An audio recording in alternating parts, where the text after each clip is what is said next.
Continuing on with this table, we're going to click in this row and delete it. I clicked on the Layout tab. We were in the Design tab. Now in the Layout tab, you have options on the actual table itself, not how it looks, but the actual table. So you could remove, delete the table here. You could remove, delete the row. I think the easiest is to right-click and see the shortcut list and delete cells, entire row. Then we also need to add a row to label these columns.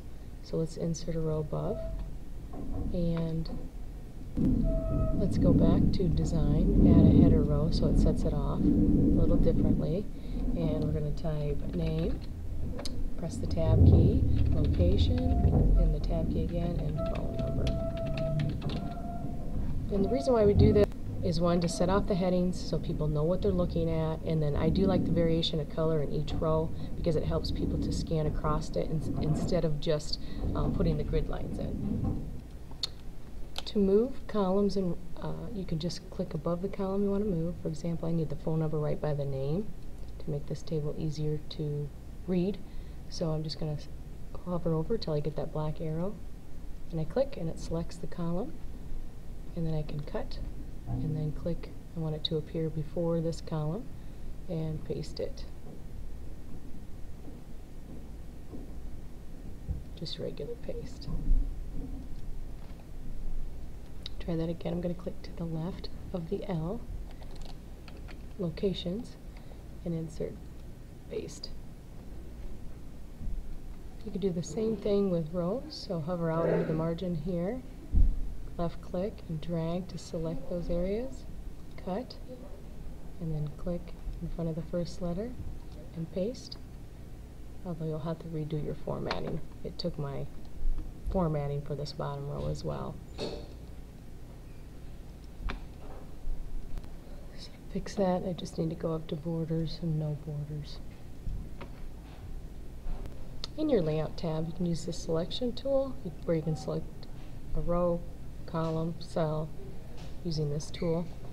You can turn your grid lines on and off just so visually your eye line can travel better if you prefer them on.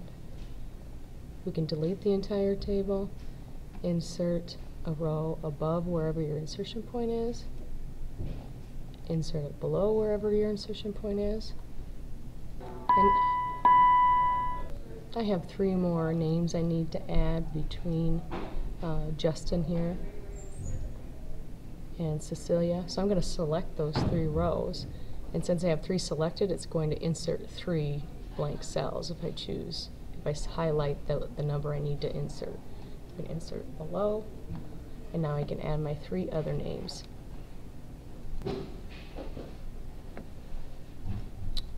Pretend that we've added those in there.